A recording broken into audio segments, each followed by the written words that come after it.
तो कल टास्क दिया था वो सॉल्व हुआ क्या? कितना हुआ आंसर? कितना?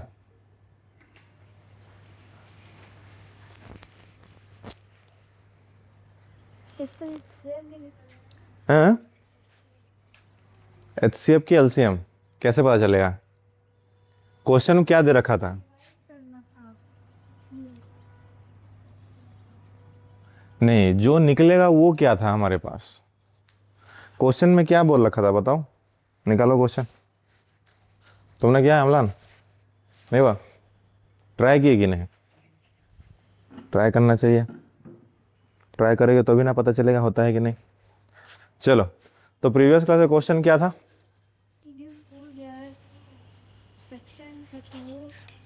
सेक्शन ए में कितना स्टूडेंट थे? सेक्शन ए में थे 32 और सेक्शन बी में कितना? ओ अच्छा, और सेक्शन बी में 36। तो अभी क्वेश्चन में क्या पूछा है? Determine the minimum number of books required for their class library. हाँ, तो उनके लाइब्रेरी में मिनिमम नंबर ऑफ बुक्स चाहिए जो कि इक्वली डिवाइड हो जाए। ये क्वेश्चन में पूछा है ना, इक्वली डिवाइड बोल रखा है कि नहीं? तो इट मीन्स जो भी हमें नंबर ऑफ बुक्स मिलेगा,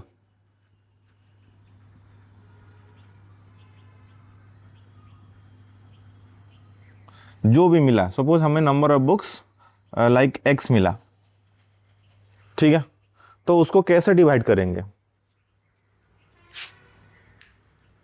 बताओ? HCF ही क्यों होगा?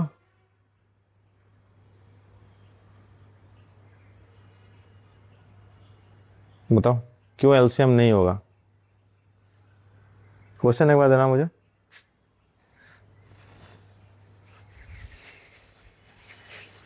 To section of class 10th, 32 student in section है, 36 in section B. Determine the minimum number of books required for the class library so that they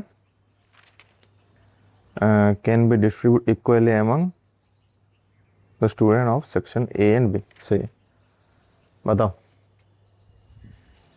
equally बोल रखा था इसीलिए HCF नहीं लिया, है कि नहीं? तो आंसर कितना आया था? 4।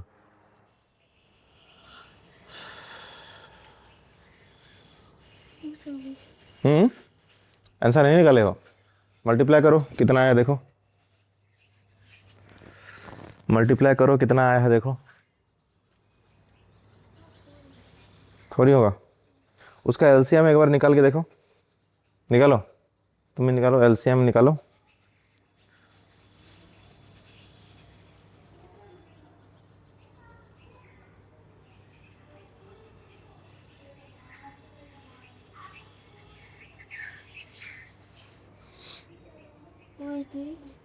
हम्म 288, ठीक है।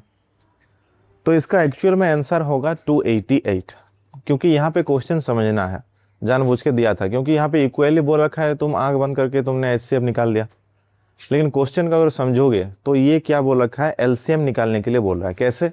देखो, ये जो बुक निकलेगा, ठीक है ना, इसको हम इन दोनों सेक्शन में डिवाइड करेंगे कि नहीं? इट मीन्स इन दोनों का ये क्या होना चाहिए, मल्टीपल की फैक्टर, हुआ कि नहीं?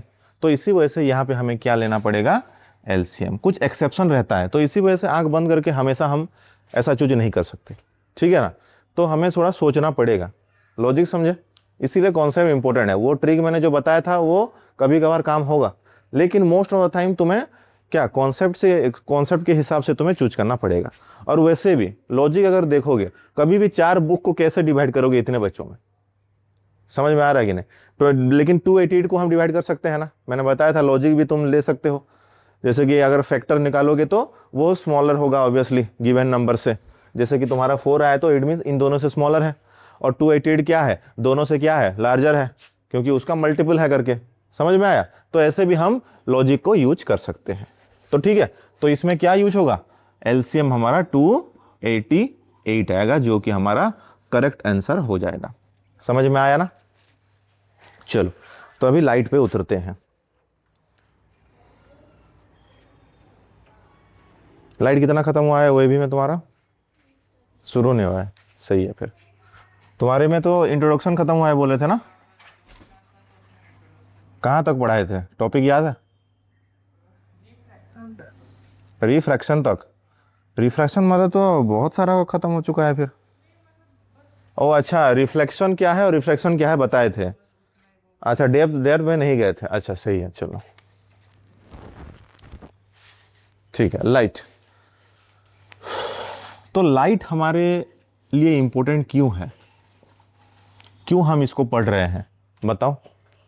क्या ऐसा लाइट ने किया है हम मतलब हमारे डेली लाइफ में कि जिसके वजह से इसको पढ़ना पड़ रहा है, बताओ एक बार। क्या लाइट के थ्रू हम देखते हैं कि आइज के थ्रू देखते हैं? विदाउट आइज हम देख सकते हैं क्या? दोनों का यूज होता है, लेकिन हम अगर नॉन लिविंग ऑब्जेक्ट की बात करेंगे तो light he most of the time हमारा यूज आता है। ये तो हमारा आइज हमारा लिविंग थिंग्स हो गया, ठीक है क्या? तो लाइट के थ्रू हम देखते कैसे हैं बताओ। क्या मैकेनिज्म ऐसा होता है कि हमें दिखाई देता है? लॉजिक बताओ, गलत हुआ तो भी चलेगा क्योंकि हम पढ़ रहे हैं। बस अपने दिमाग से कुछ बताओ, क्या ऐसा हो रहा है हमारे लाइफ में कि लाइट के थ्रू हम देख पा रहे हैं? लाइट ऐसा क्या कर रहा है बताओ। अगर लाइट का कुछ काम नहीं है तो बिना लाइट के भी हमें दिखना चाहिए, लेकिन अंधेरे में तो दिखाई नहीं देता ना। हाईलाइट करता है, तो हाईलाइट जो करता है बोले उसका एक्चुअल होता क्या है, मैकेनिज्म क्या है? हाईलाइट तो बोले, हाईलाइट का मीनिंग क्या होता है यहाँ पे? देखो, अगर एक्चुअल में हमें कैसे दिखाई देता है, अभी क्या होता है, लाइट जो ऑन हुआ है, लाइट का रे हर तरफ जाएगा, ठीक है? तो जहां पे पहले टकरा के हिट होके देन रिफ्लेक्ट होके हमारे आइज में गिरता है, उसके बाद उस ऑब्जेक्ट को हम देख पाते हैं। समझ में आया? क्योंकि ये लाइट जितना जहां जहां तक हमें हिट करके दिख रहा है, हमारे आइज में गिर रहा है, वहां तक हम देख सकते हैं। क्या तुम्हारे पीछे वाले चीज जो हमें दिखाई दे रहा है क्या? नहीं, क्योंकि वो लाइट जा रहा है लेकिन रिफ्लेक्ट होके तुम्हारे आइज में नहीं गिर रहा है। आइज के अंदर भी जाता है, वो ह्यूमन आइज में पढ़ेंगे नेक्स्ट चैप्टर जो है, ठीक है ना? तो लाइट का एक्चुअल काम क्या है, वो रिफ्लेक्शन या फिर रिफ्रैक्शन, जो दो फेनोमेनन है हमारे पास लाइट का, क्या क्या होता है? रिफ्लेक्शन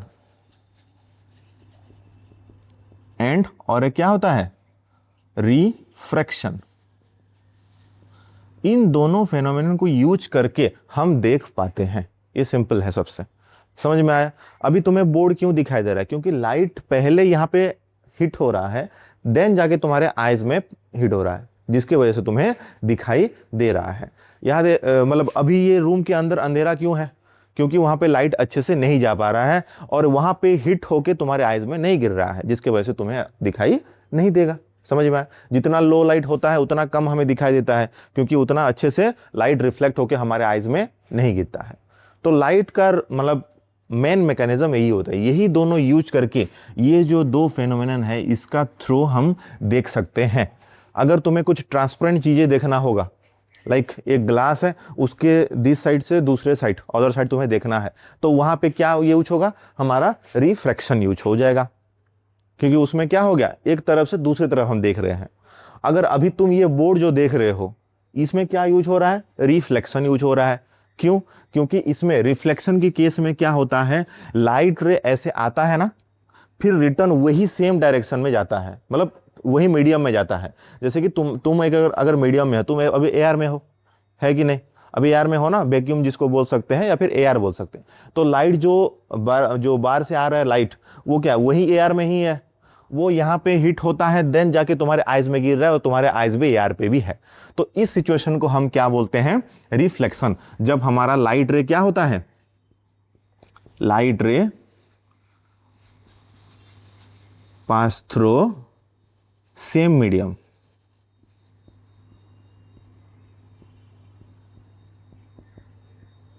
ठीक है। लेकिन रिफ्रैक्शन किसको बोलेंगे? रिफ्रैक्शन अभी अगर जैसे कि हमारा ग्लास है, ठीक है, एक ग्लास, जैसे कि हम वाटर ग्लास ले लो, ग्लास में जो पानी पीते हैं, तो अगर हम देखेंगे उसको, क्या हमारा आइस एयर में है, देन वो लाइट रे क्या ग्लास को क्रॉस करके आता है क्या? बताओ। जैसे कि हम पानी के अंदर देख रहे हैं, सपोज ग्लास को छोड़ दो, पानी के अंदर, ऊपर से हम पानी के अंदर देख रहे हैं, ठीक है, हम एज्यूम करते हैं इसके नीचे हमारा वाटर है, इसके नीचे हमारा क्या है, वाटर है, हम यहां से देख रहे हैं, ठीक है, हम यहां से ऐसे देख रहे हैं इस तरफ से, ठीक है ना?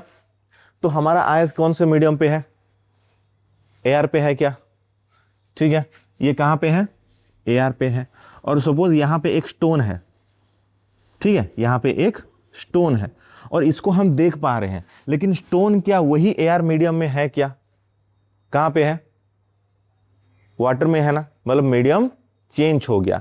तो इस केस को हम क्या बोलते हैं? रिफ्लेक्शन, जहां पे हमारा दो मीडियम का काम आएगा। समझ में आया? जैसे कि मैंने ग्लास का बताया, ये तो सिंपल था। ग्लास का क्या होता है? सपोज हमारे पास एक वॉल है ग्लास का, ऐसे हम इस तरफ है, ठीक है, हम इस तरफ है, और इस तरफ क्या है? एक गाड़ी है, लाइक रॉफ डायग्राम में कर रहा हूं, ठीक है। ये किसका वॉल है? ये ग्लास का वॉल है, ग्लास, ठीक है। तो यहां पे भी हमारा क्या होता है? रिफ्रैक्शन यूज होता है। लेकिन चीजों को समझो, यहां पे क्या है हमारा? हम एयर पे है, कार कहां पे है? एयर पे है। क्या ये कार ग्लास के अंदर है क्या? नहीं है। लेकिन इस केस में स्टोन हमारा वाटर के अंदर था, रिफ्रैक्शन हो रहा था। तो फिर यहां पे रिफ्रैक्शन कैसे हुआ? Any idea? हाँ, पहले ये लाइट रे, यहां पे क्या हो रहा है, हम कैसे देख रहे हैं? लाइट रे क्या हो रहा है?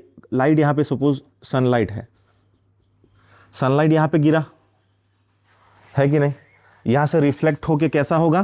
पहले ये तो एयर में है ना, समझो चीजों को, ये एयर पे है, यहां से लाइट रे ऐसे आएगा, देन इधर जो एंटर करेगा, क्या ये ग्लास में चला गया? क्या ग्लास में गया कि नहीं? विदाउट, मतलब ग्लास के अंदर, ग्लास के थ्रू पास ना होके हमें कैसे दिखाई देगा? ऊपर तो ऐसे नहीं आ सकता ना लाइट रे, वो तो स्ट्रेट ही जाएगा, लाइट रे हमेशा स्ट्रेट जाएगा, वो तो बेंड नहीं हो सकता, ठीक है। तो अभी क्या हुआ? पहले सनलाइट क्या हुआ? लाइट में गिरा, देन उससे रिफ्लेक्ट होके ये लाइट रे जो आया, क्या हुआ? आफ्टर दैट ये ग्लास के अंदर एंटर किया, देन ग्लास से फिर एयर में आ गया। तो यहां पे लाइट रे था एयर पे, यहां पे आ गया ग्लास पे, यहां पे आ गया एयर में। क्या मीडियम का चेंज हो रहा है यहां पे? क्या मीडियम का चेंज हुआ? हुआ ना? पहले एयर में था हमारा लाइट रे, फिर एंटर किया ग्लास में, फिर ग्लास से बाहर आया एयर में। समझ में आया? यहां पे बस हमने एक लेयर देखा था, अभी यहां पे दो लेयर हो गया। देखो, ये एक लेयर है और ये एक लेयर हो गया।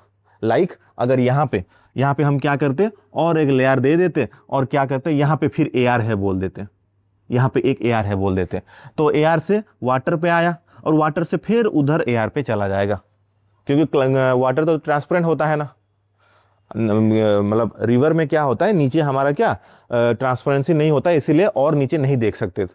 लेकिन अगर हम एक ग्लास ले लेंगे, ग्लास के इधर से उधर तो देख सकते हैं ना हम, है कि नहीं? तो वहां पे क्या हो रहा है? लाइट दो बार रिफ्रैक्शन कर रहा है। एक कहां पे किया? इस सरफेस पे, और एक इस सरफेस पे। लाइक यहां पे ग्लास का कितना सरफेस है? साइड बाय साइड दो सरफेस है ना, यहां पे 2 टाइम्स वो रिफ्रैक्शन कर रहा है। रिफ्रैक्शन मतलब क्या हो रहा है? यहाँ पे सेम मीडियम में हो रहा है। जैसे कि यहाँ पे एक मिरर रख दिया हमने, ये लाइट आया, इंसिडेंट हुआ, ऐसे फिर चला गया, ये हो गया हमारा रिफ्लेक्शन। यहाँ पे ऐसे कुछ पेनेट्रेट हुआ है क्या लाइट का? नहीं हुआ है ना, तो इसको बोलते हैं हम क्या? रिफ्लेक्शन, क्योंकि ये एयर से आया था, एयर से आया था, वही एयर में चला गया, कोई दिक्कत नहीं है इसको। समझ में आया ना? लेकिन इस केस में क्या हो रहा है? पहले एयर से आया था, देन वाटर में गया, फिर वाटर से एयर में गया, चेंज हो रहा है। यहां पे तो 2 बार चेंज हो रहा है, एटलीस्ट एक बार भी चेंज हो गया तो उसको हम क्या बोलेंगे? रिफ्रैक्शन बोलेंगे। जैसे कि यहां पे पहले कार का लाइट रे कहां पे आया? ग्लास का एक सरफेस को क्रॉस किया, ठीक है ना, ग्लास के अंदर से, फिर ग्लास के दूसरे सरफेस को क्रॉस करके उसके आइज में गिरने के बाद वो कार को देख रहा है। समझ में आया ना? अभी रिफ्रैक्शन क्या हुआ? रिफ्रैक्शन में क्या होता है? light passes through different medium। ये बेसिक है, हम फिर समझेंगे, ठीक है। डिफरेंट मीडियम, समझ में आया। अगर सेम मीडियम है तो उसको क्या बोलेंगे हम, रिफ्लेक्शन। अगर डिफरेंट मीडियम हो रहा है तो उसको क्या बोलेंगे हम, रिफ्रैक्शन बोलेंगे। समझ में आया, ठीक है। थोड़ा लिख लो इसको, फिर आगे बढ़ते हैं। थोड़ा ये डायग्राम करो, इतना मत करो, ये डायग्राम बस करो।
हो गया।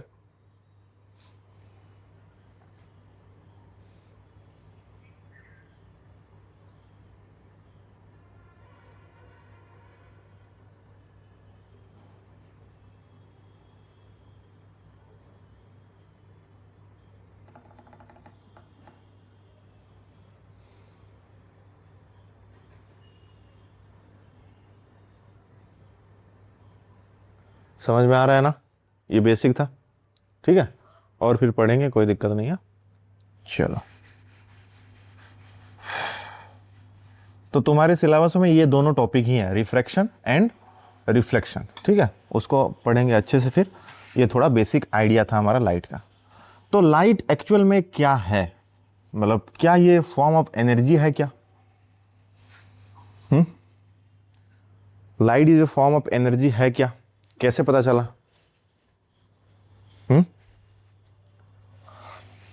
Light is a form of energy करके हमें कैसे पता चला, बताओ। Any idea?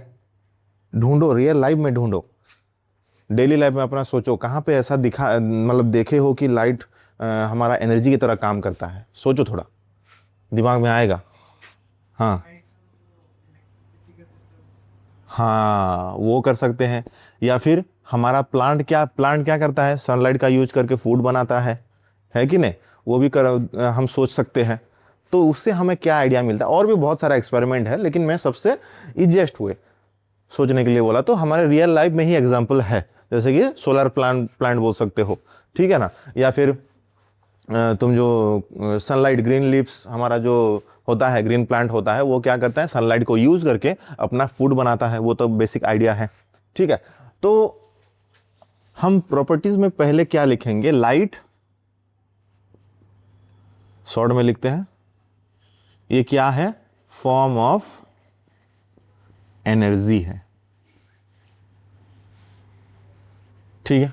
Light is a form of energy, okay. Then इसका नेचर क्या है, वेव है कि पार्टिकल नेचर। वेव मतलब समझे हो ना, पानी में जो दिखता है ना वेव, ठीक है ना। तो किसी भी हमारा जो ऑब्जेक्ट है ना, वो दो तरीके का होता है, आइदर वेव नेचर होता है या फिर पार्टिकल नेचर। पार्टिकल नेचर क्या होता है, जैसे कि हम उसको अलग अलग डिवाइड कर सकते हैं। लाइक मैं एग्जांपल लेता हूं, ये तुम्हारे टॉपिक का नहीं है लेकिन तुम्हें समझना पड़ेगा, ठीक है। पहले हम एग्जांपल लेते हैं पार्टिकल नेचर।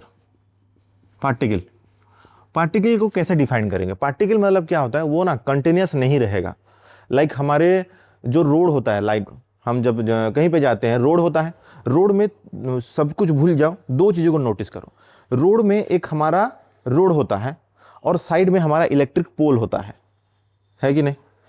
तो अगर मैं दोनों में कंपेयर करूं, हमारा जो इलेक्ट्रिक पोल होता है उसको हम क्या बोलते हैं? Particle nature. क्या इलेक्ट्रिक पोल पूरा कंटिन्यूअस होता है क्या? गैप गैप में होता है ना, गैप में होता है ना, तो पार्टिकल नेचर इसको ही बोलते हैं। मतलब लाइट क्या होता है, हमें एक्चुअल में क्या होता है, बहुत सारे छोटे छोटे पार्टिकल एक साथ दिखाई देता है तो हमें कॉन्टिन्यूअस दिखाई देता है। लेकिन एक्चुअल में अगर देखेंगे तो लाइट नेचर क्या होगा, ऐसे ऐसे पार्टिकल में होता है। समझ में आया? ये हो गया पार्टिकल नेचर। लेकिन अगर मैं वेव नेचर के बारे में बोलूं तो हमारा जो रोड होता है, क्या वो डिसकंटिन्यूअस होता है कि कंटिन्यूअस होता है?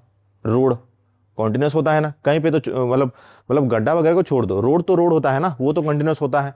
तो ये हो गया अगर एग्जांपल का वेव नेचर का, वो क्या होगा, ऐसे पूरा कंटिन्यूअस होगा। समझ में आया? तो पार्टिकल नेचर क्या होता है, डिसकंटिन्यूअस होता है, ठीक है। और वेव नेचर क्या होता है, ऐसे कॉन्टिन्यूअस होता है। ये तुम 12th में अच्छे से पढ़ोगे, 11th-12th में, ठीक है, वो टॉपिक है। लेकिन अभी के लिए बस इतना समझो कि पार्टिकल में क्या होता है, ऐसे सेपरेट पार्टिकल पार्टिकल करके होता है, सिंगल सिंगल करके, ठीक है ना। और ये वेव क्या हो गया हमारा, पूरा कंटिन्यूअस होता है। लाइक अगर और एग्जांपल दो, हमारा जो शुगर होता है वो क्या होता है, पार्टिकल जैसा दिखता है, छोटा छोटा पार्टिकल होता है कि नहीं? लेकिन अगर वाटर का बात करेंगे, वाटर हो गया हमारा वेव नेचर, वो कंटिन्यूअस पूरा होता है। समझ में आया? तो लाइट एक्चुअल में क्या होता है ना, बहुत सारे एक्सपेरिमेंट किया गया है जिसको कि लाइट को किया गया है डुअल नेचर बोलते हैं। डुअल नेचर मतलब बोथ पार्टिकल एंड क्या बोलते हैं, वेव नेचर को शो करता है। बहुत सारे एक्सपेरिमेंट किया गया, तो किसी में क्या हुआ, वो पार्टिकल नेचर शो किया, और किसी में क्या हुआ, वेव नेचर शो किया। तो उन्होंने मतलब जो साइंटिस्ट लोगों ने किया था, उन्होंने कंक्लूड किया कि नहीं, लाइट क्या होता है, दोनों नेचर को शो करता है। लेकिन अभी के लिए हम क्या पढ़ेंगे, पार्टिकल नेचर को पढ़ेंगे अभी 10th में। तो 11th-12th में उसको फिर वेव नेचर के थ्रू जानोगे उसको, ठीक है।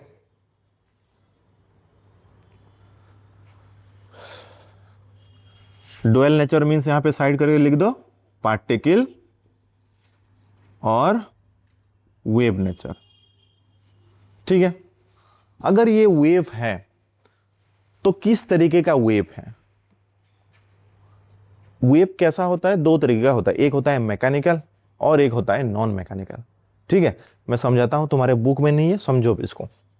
टाइप्स ऑफ वेव में देखो, ये वाला पार्ट क्या है, तुम्हारे बुक में नहीं है, ये वाला पार्ट तुम्हारे बुक में है। वेव्स क्या होता है हमारा, दो तरीका होता है। क्या होता है, एक होता है मैकेनिकल, एक होता है हमारा नॉन मैकेनिकल, ठीक है। एक होता है मैकेनिकल, एक होता है नॉन मैकेनिकल, ओके।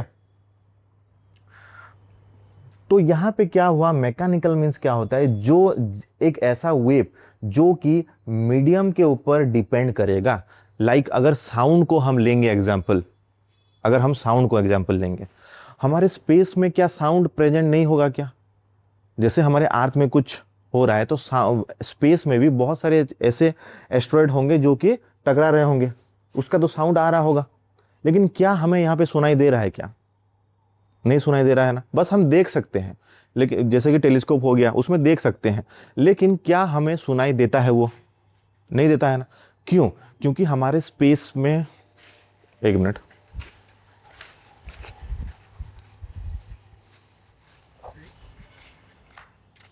हाँ हाँ हाँ,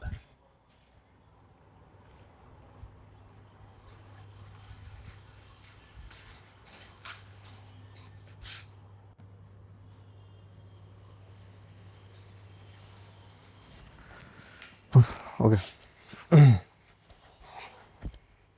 चलो, तो हम कहाँ होते हैं, मैकेनिकल एंड नॉन मैकेनिकल। चलो, तो वेव क्या होता है हमारा, दो तरीके का होता है, एक होता है मैकेनिकल, एक होता है नॉन मैकेनिकल। मैकेनिकल मीन्स क्या होता है, जो हमारा मीडियम के ऊपर डिपेंड होता है। मीडियम मीन्स किसी के थ्रू, मतलब किसी के सहारे वो क्रॉस मतलब पास हो पाएगा, ठीक है ना। लेकिन नॉन मैकेनिकल मीन्स क्या होता है, विदाउट मीडियम, जैसे कि हमारा लाइट हो गया, क्योंकि हमारे स्पेस में कोई सा भी मीडियम नहीं है, ठीक है ना। जैसे कि यहाँ पे हमारा मीडियम क्या है, एयर है, एयर है ना हमारे पास, जो कि हमारा मीडियम है जिसके थ्रू हम रह रहे हैं, या फिर कुछ भी हम जो भी कुछ काम कर रहे हैं वो क्या एयर मीडियम में कर रहे हैं। लेकिन अगर अर्थ के सरफेस के बाहर चला जाएंगे हम, तो उसमें क्या होगा, एयर मीडियम नहीं रहेगा, उसमें क्या वैक्यूम बोलते हैं, वहां पे कुछ भी नहीं होता है, खाली रहता है, ठीक है ना। जिसके वजह से एस्ट्रोनॉट जो जाते हैं उनका सूट रहता है, इसलिए वो पहन के जाते हैं, ठीक है ना। वहाँ पे एयर नहीं रहता है, तो उसके वजह से वहाँ पे मतलब थोड़ा अर्थ के रेस्पेक्ट में वहाँ पे थोड़ा ज़्यादा प्रेशर रहता है, ठीक है ना। तो उसके रेस्पेक्ट में जो चाहिए होता है उसके अकॉर्डिंग वो एस्ट्रोनॉट सूट पहन के वो जाते हैं। तो मैकेनिकल वेव क्या होता है, जिसको हमें मीडियम चाहिए होगा क्रॉस करने के लिए। जैसे कि हमें कहीं पे जाने के लिए हमें क्या रास्ता का ज़रूरत है, विदाउट अगर रास्ता नहीं होगा तो कैसे जा पाएंगे, पानी होगा तो नहीं जा पाएंगे खुद से, हम मतलब बोट वगैरह में जा सकते हैं ऐसे खुद अगर बोला। लेकिन नॉन मैकेनिकल में क्या होगा, विदाउट मीडियम, कहीं पे भी मतलब किसी भी अगर रास्ता ना हो तो भी हम जा सकते हैं। तो ऐसे हमारा जो मैकेनिकल है ये हमारा क्या है, साउंड वेव होता है। हमारा साउंड वेव के थ्रू हम सुनते हैं ना, साउंड वेव जो वीडियो वगैरह में देखा होगा, साउंड को हम ऐसे ऐसे ऐसे के थ्रू मतलब इसके थ्रू शो करते हैं कहीं पे, अगर यूट्यूब में या फिर कहीं पे सुना होगा। तो हमारा मीडियम के थ्रू अगर जो डिपेंडेंट है उसको हम क्या बोलते हैं, साउंड वेव का एग्जाम्पल है। और ये हो गया विदाउट मीडियम क्या होता है हमारा, लाइट वेव होता है।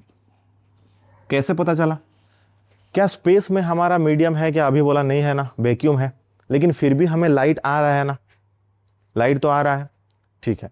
लेकिन हमें साउंड क्या हो रहा है, स्पेस में कुछ भी हो रहा है, बहुत सारे एस्ट्रॉयड है जो कि आपस में कोलिजन हो रहा है, हिट हो रहा है, लेकिन क्या उसका साउंड हमें सुनाई देता है क्या, नहीं देता है।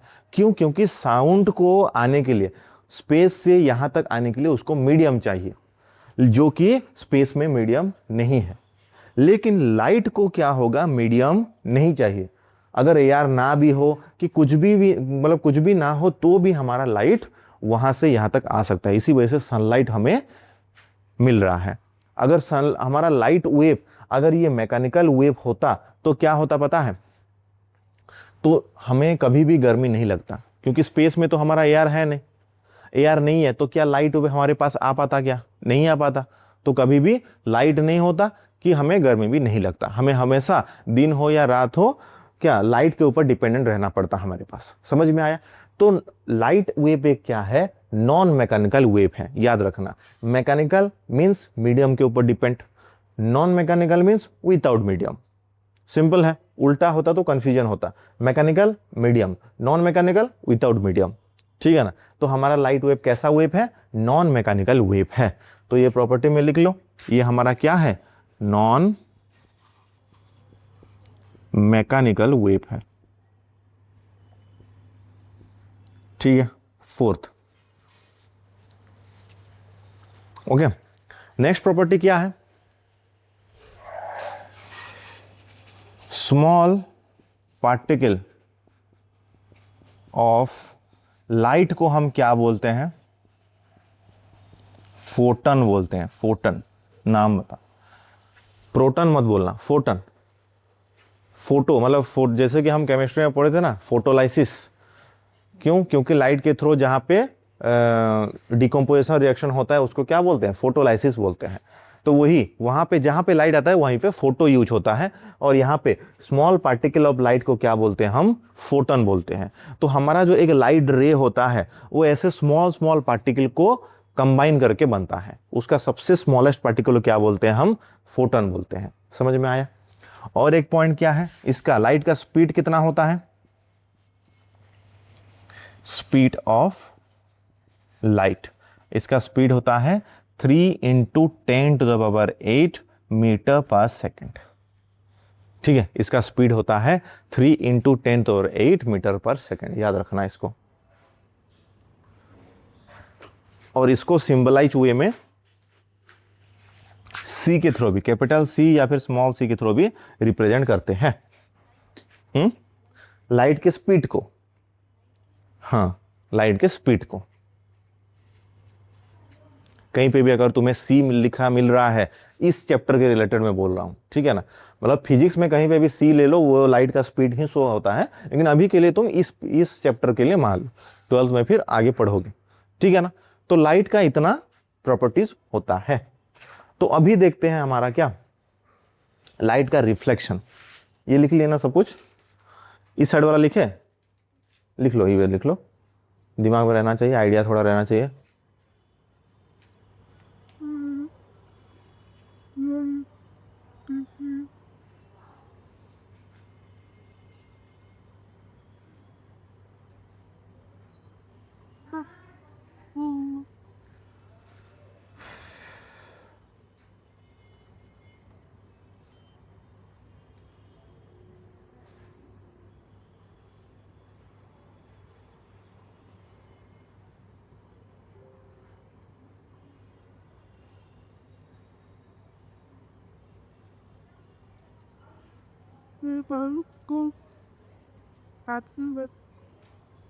हो गया, चलो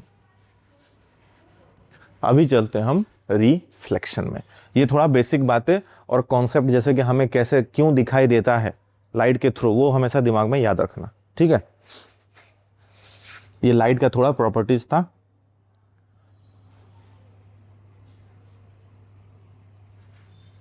देन अभी चलते हैं हम रिफ्लेक्शन में।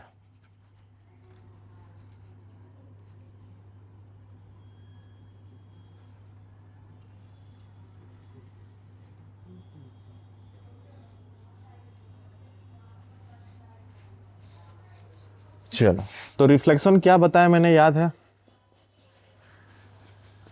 बताओ, अभी हम बताया था ना, थोड़ा बताओ, डिटेल्स में तो पढ़ेंगे, थोड़ा क्या आइडिया मतलब उस टाइम मिला तुम्हें? कभी भी लाइट रे अगर एक मीडियम से जाके स्मूथ सरफेस में टकरा के अगर सेम मीडियम में रिफ्लेक्ट हो रहा है, मतलब बाउंस बैक हो रहा है, तो उसको हम क्या बोलेंगे? रिफ्लेक्शन बोलेंगे। समझ में आया ना? ठीक है, तो क्या लिखेंगे? व्हेन ए लाइट रे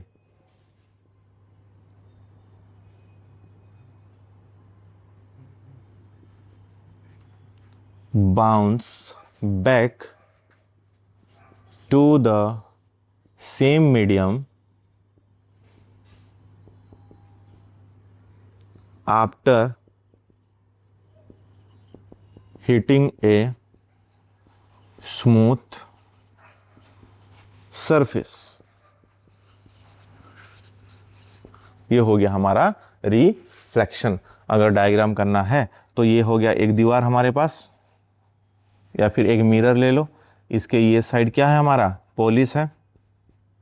एक लाइट रे ऐसे आया, यहाँ पे हिट किया इस जगह पे, और फिर उसी डायरेक्शन में ऐसे उसी मीडियम में, ये क्या? एआर मीडियम, एआर मीडियम से रिफ्लेक्ट होके वही मीडियम में चला गया। ये हो गया हमारा रिफ्लेक्शन का डायग्राम, ठीक है। लेकिन रिफ्लेक्शन हुआ है करके कैसे पता चलेगा? उसके लिए हमें क्या? लॉज ऑफ रिफ्लेक्शन जानना पड़ेगा, ठीक है। लॉज ऑफ रिफ्लेक्शन क्या क्या होता है पता है?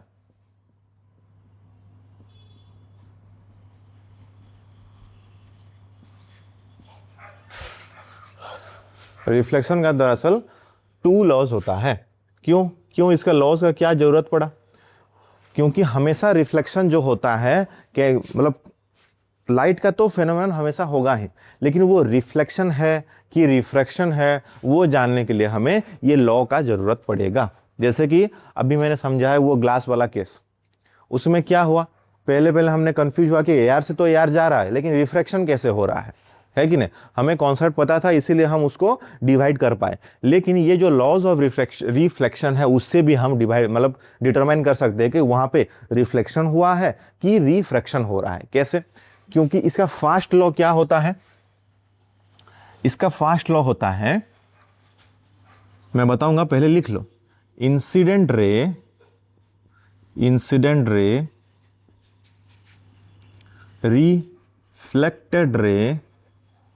Reflected ray and normal to the surface normal to the surface always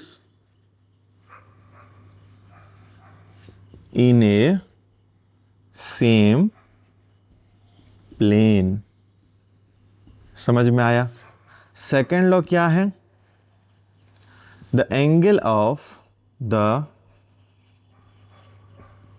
of incident is always equal to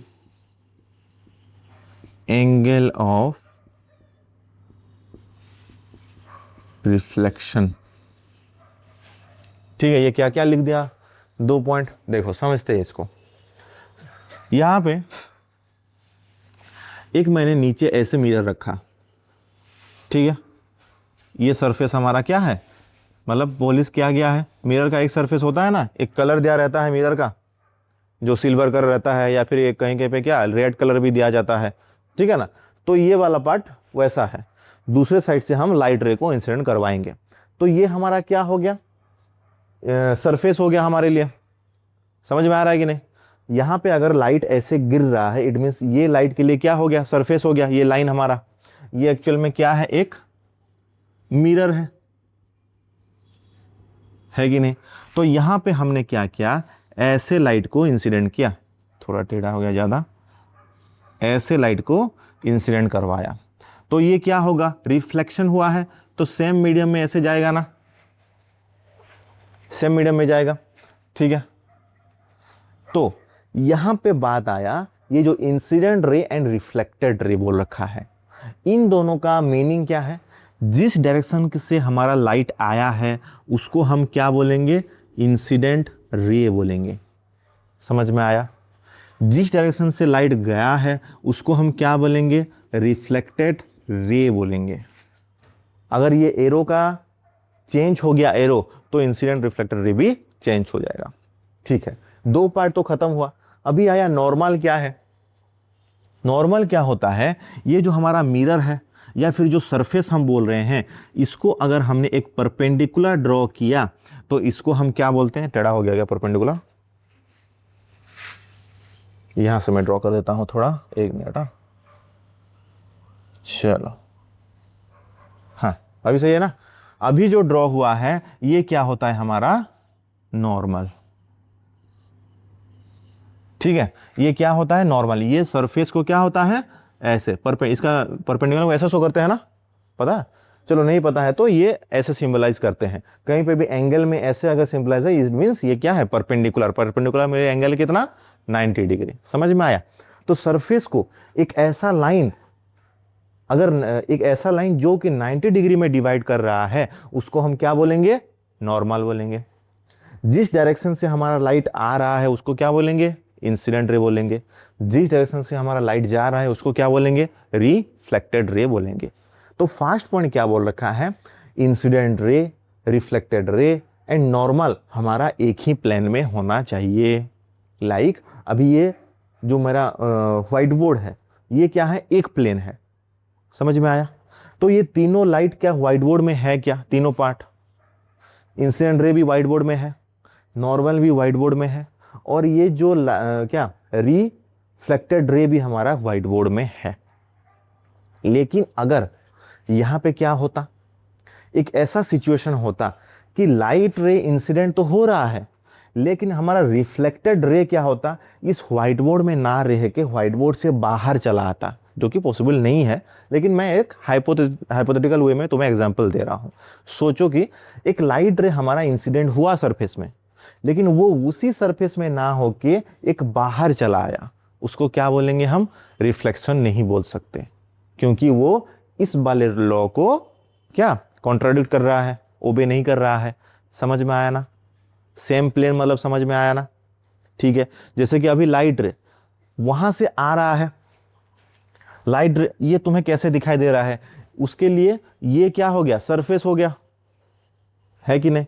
तो ऐसे लाइट आया, हीट हुआ, फिर गया तुम्हारे आइज में हीट हुआ है, तो इसके लिए सरफेस ये हो गया।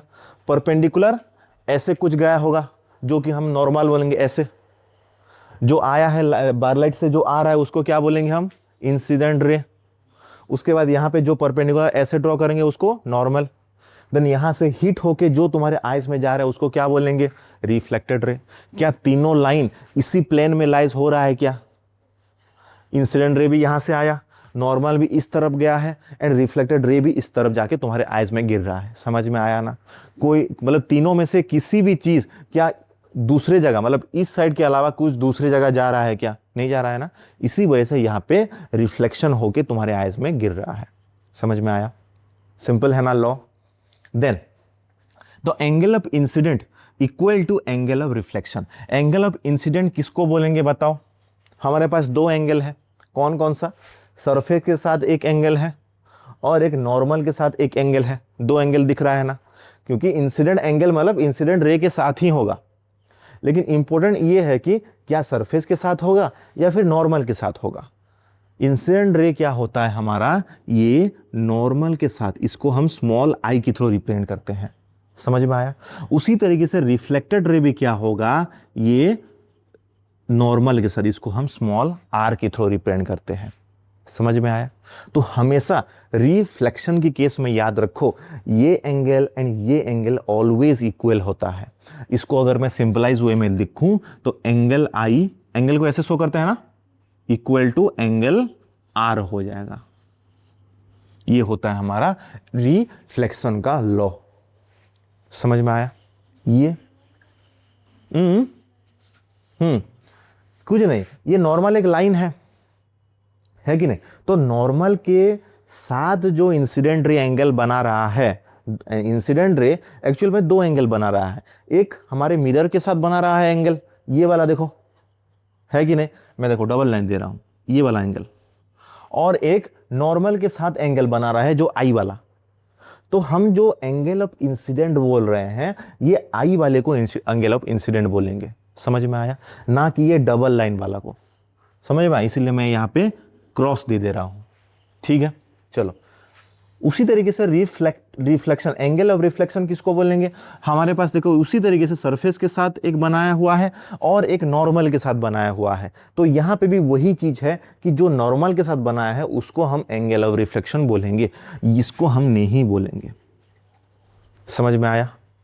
ठीक है, इसको लिखो, फिर हम बेसिक क्वेश्चन करेंगे।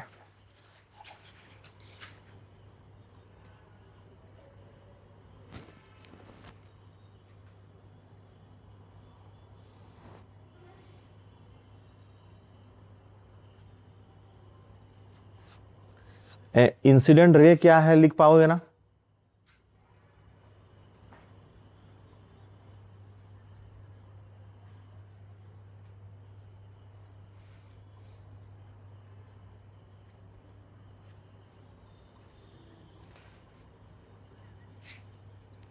the light ray which moving toward the surface or mirror is called incident ray।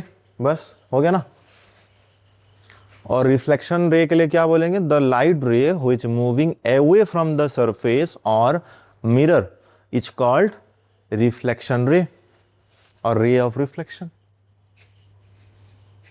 Angle of incident किसको बोलेंगे, the angle made by incident रे with normal to the surface is called incident angle। ठीक है। उसी तरीके से angle of reflection किसको बोलेंगे, द एंगल मेड बाय रे रिफ्लेक्शन रे with normal to the surface is called angle of reflection. इतना लिख पाओगे ना खुद से कि नहीं लिख पाओगे बताओ।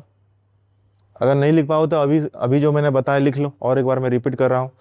The light ray which moving toward the surface or mirror is called incident ray, and the light ray which moving away from the surface or mirror is called reflected ray। ठीक है, शॉर्ट फॉर्म में लिख दो समझने के लिए, वरना book में पूरा डिटेल्स में है। उसी तरीके से एंगल ऑफ इंसिडेंट क्या होगा, the angle made by incident ray with the normal to the surface is called incident ray, ठीक है। देन रिफ्लेक्टेड रे क्या होगा? The angle made by reflected ray with the normal to the surface और mirror is called angle of reflection.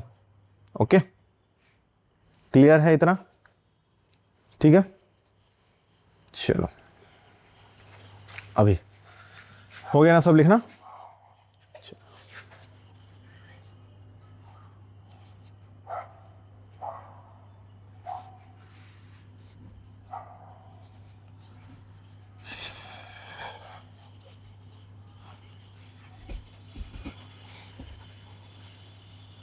ठीक है, तो मुझे एक सिंपल चीज बताओ। एक लाइन है हमारे पास, मैंने यहां पे एक पॉइंट O दिया, ठीक है, और ये वाला एंगल पूछ रहा हूं, तो ये एंगल का वैल्यू कितना होता है? 180 डिग्री, क्योंकि एक स्ट्रेट लाइन में कितना एंगल फॉर्म होता है? 180 डिग्री, ठीक है। तो मुझे अभी एक चीज बताओ, अभी के लिए मैं इसको इरेज कर देता हूं, और यहां पे एक लाइट रे ऐसे इंसिडेंट हुआ और यहां पे ऐसे रिफ्लेक्ट हुआ, ओके, ठीक है। और ये वाला एंगल हमें दे रखा है कितना? 30 डिग्री। अरे ये दोनों ऐसे क्यों दिया? ये ऐसे गया है। तो मुझे बताओ इंसिडेंट एंगल कितना होगा? क्यों 30 डिग्री क्यों होगा?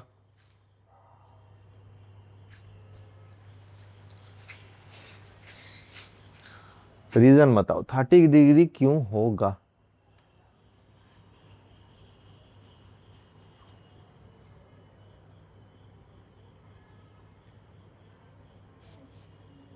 हम्म 60 की 16, 60 की 16,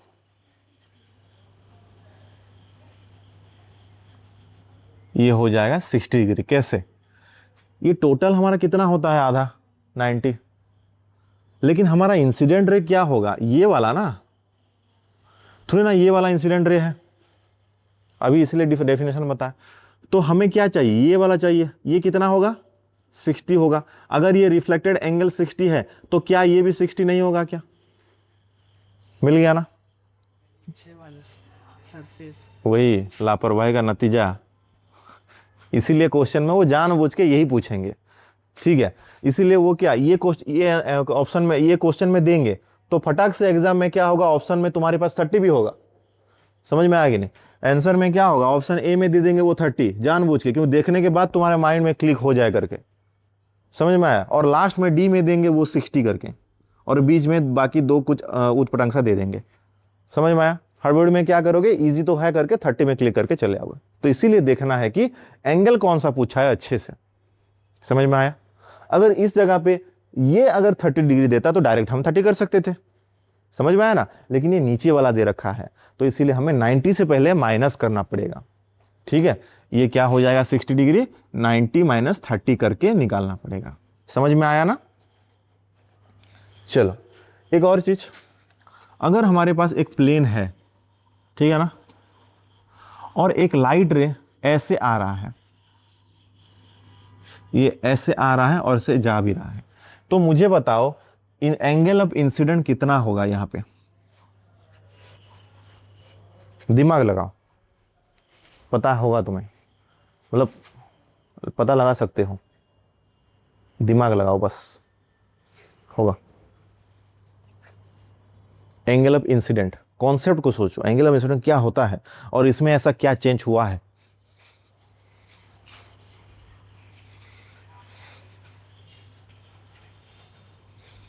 ये एक स्पेशल केस है, याद रखना।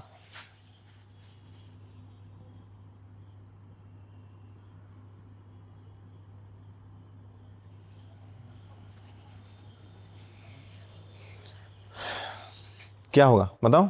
Any guesses? सोच समझ के बताना, ऐसे मतलब आंख बंद करके नहीं। कुछ अगर आंसर बता रहे हो तो उसका रीजन होना चाहिए पीछे, ठीक है। एग्जाम में अगर पता नहीं होगा तो तुम गैस करके मतलब चूज कर सकते हो ऑप्शन, नेगेटिव मार्किंग तो है नहीं। लेकिन अभी हम सीख रहे हैं ना, तो कुछ लॉजिक सोच के बताओ। अगर साइंस पढ़ रहे हो तो बताओ कितना होना चाहिए ये? क्यों 90 होगा? नहीं, देखो कॉन्सेप्ट को पकड़ो। इंसिडेंट एंगल कौन सा होता है? यहां पे इंसिडेंट एंगल कौन सा है? 60 वाला, ठीक है। तो क्या ये वाला डायग्राम को अगर यहां से बनाना चाहेंगे तो क्या ये लाइट रे को हम, चलो ये जो लाइट रे जा रहा है, क्या हमने इसको ऐसे मिला दिया है क्या यहां पे? तो ये 60 डिग्री बढ़ रहा है कि कम रहा है? तो कितना हो गया कम होते होते? बस खत्म, ये हो गया कॉन्सेप्ट। तो ये होगा यहां पे incident equal to reflected equal to 0। लेकिन नॉर्मल अभी भी 90 डिग्री में है। नॉर्मल को कुछ छेड़ा है क्या नॉर्मल के साथ? नहीं ना। तो नॉर्मल क्या होगा? अभी भी 90 डिग्री में है। समझ में आया? समझ में आया ना? यहां पे दोनों तो इक्वल होता है ना। तो बस हमने क्या किया है, ये लाइट रे को ऐसे थोड़ा शिफ्ट करके एग्जैक्टली सेम कर दिया है। समझ में आया? इसी वजह से जिस लाइट से आ रहा है उसी लाइट डायरेक्शन में जा रहा है। तो तुम्हें क्वेश्चन में पूछेंगे एक ऐसा केस बताओ जिसमें कि incident ray and reflected ray का पाथ सेम होता है, तो कौन सा एंगल होगा? इंसिडेंट रे मतलब path of incident ray equal to path of reflected ray। ठीक है, ये होता है कॉन्सेप्ट।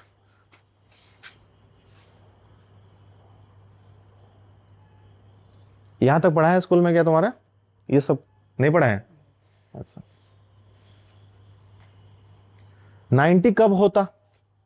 अगर 90 बोले हो, 90 कब होता, किस सिचुएशन में होता?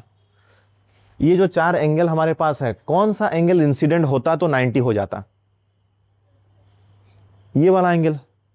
अगर ये वाला एंगल को हमने 90 मतलब इंसिडेंट एंगल मानते तो अभी इस केस में 90 डिग्री होना चाहिए था, है कि नहीं? लेकिन एक्चुअल में तो ये वाला एंगल हमारा इंसिडेंट एंगल है कि नहीं? ये हमारा इंसिडेंट एंगल है और ये हमारा रिफ्लेक्टेड एंगल है। तो इसी वजह से यहाँ पे 0 हो जा रहा है। समझ में आया? तो किस ये इसी एक ही केस है जिस केस में क्या होता है, इंसिडेंट रे का पाथ और रिफ्लेक्टेड रे का पाथ सेम होता है। ठीक है, तो ऑप्शन में तुम्हें अगर क्वेश्चन में पूछेंगे तो बता सकते हो ना कौन सा एंगल होगा।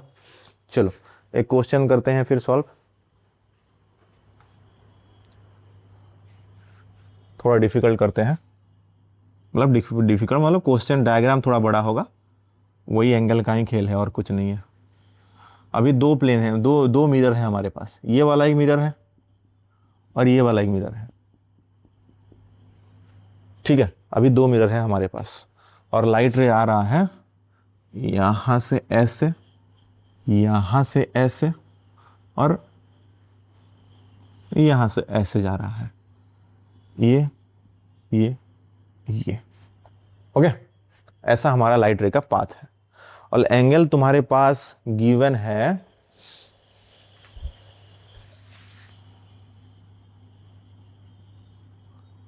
ये वाला 30 डिग्री और ये वाला 90 डिग्री। चलो, तो मुझे बाकी जितना भी एंगल है मुझे उसका निकाल के बताओ। जितना एंगल देख रहा है, मतलब दिखाई दे रहा है तुम्हें, 1 2 3 4 5, यहाँ पे तो 2 आएगा, 4 5 6 7, टोटल 7 एंगल का निकाल के दिखाओ। वही सेम फॉर्मेट है, ये उसका छोटा वर्जन है, उसका छोटा वर्जन ये है। ठीक है, यहाँ पे 2 बार रिफ्लेक्शन हुआ है, यहाँ पे 1 बार हुआ है, वही सेम प्रोसेस। ठीक है, दिमाग लगाओ। क्वेश्चन में अगर ऐसा डायग्राम करना तुम्हें आ गया तो क्वेश्चन सॉल्व है, बस तुम्हें एंगल चूज करना है। यहां पे ये तो रिफ्लेक्टेड रे है ना, ये वाला अच्छा, यहां पे 30 होगा, सही है। फिर ये ऊपर वाला कैसे? क्योंकि ये नॉर्मल है, 90 - 30, ये हो गया 30, है कि नहीं? मैं लिख देता हूं एक करके, 60 हो गया। ये कितना हो जाएगा? 30 हो जाएगा, ये 60 हो जाएगा। देन ये हमारे पास क्या क्या गिवन था, मैं उसको सर्किल कर दे रहा हूं, ठीक है। ये गिवन था हमारे पास, ये कितना हो जाएगा, 30 हो जाएगा, क्योंकि ये एक ट्रायंगल बन रहा है ना, ट्रायंगल का मिला के 180 होता है। तो यहाँ पे 90 + 6 कितना हुआ, 150 + 30 180, ठीक है। अगर ये 30 हुआ है तो यहाँ पे हम क्या करेंगे, नॉर्मल ड्रॉ कर देंगे। ये कितना हो जाएगा 60, ये कितना हो जाएगा, ये कितना हो जाएगा, बस खत्म। समझ में आया। तो एक एंगल अगर ये 90 ना भी देता तो हमें देख के पता चल रहा है 90 है करके, लेकिन तुम्हें एग्जाम में दे रखा होगा, ठीक है। अगर ये चेंज कर देंगे तो फिर अलग आंसर आएगा हमारे लिए। अगर ये 60 डिग्री हो जाएगा तो यहाँ पे कितना हो जाएगा, 6 6 120, और यहाँ पे फिर और एक 60 डिग्री हो जाएगा, इक्विलेटरल ट्रायंगल जो बोलते हैं, है ना, ठीक है। चलो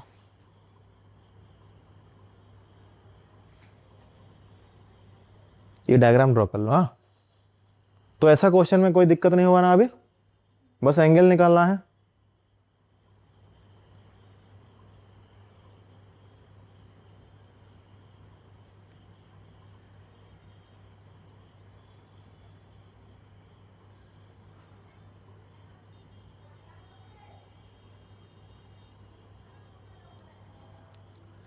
ये दोनों पार्ट लिख चुके हो ना, ठीक है।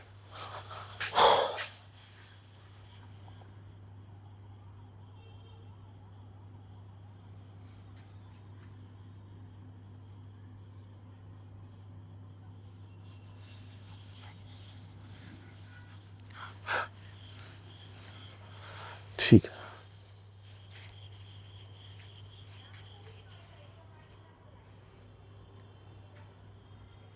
चलो अभी देखते हैं प्लेन मिरर।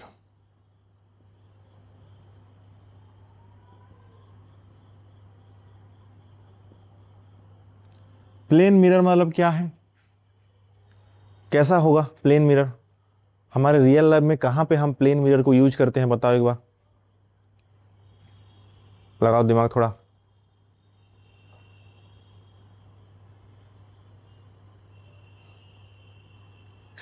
हमारे रियल लाइफ में कहां पे प्लेन मिरर को यूज करते हैं,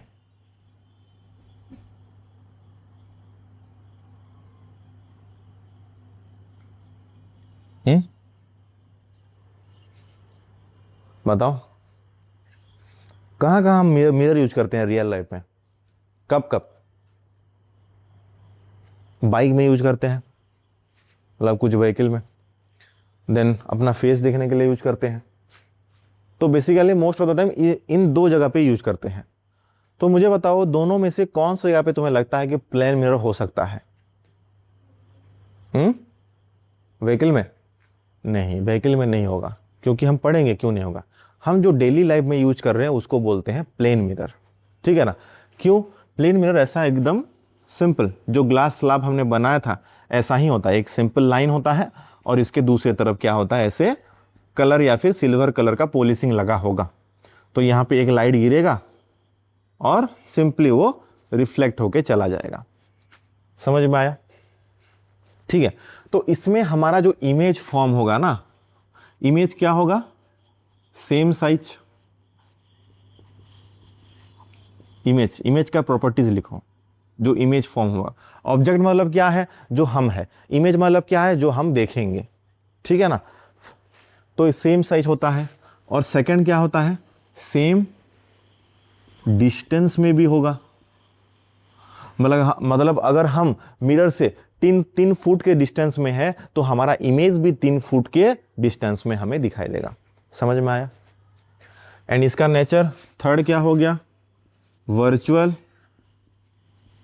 एंड इरेक्ट होगा, मैं बताऊंगा ये क्या है।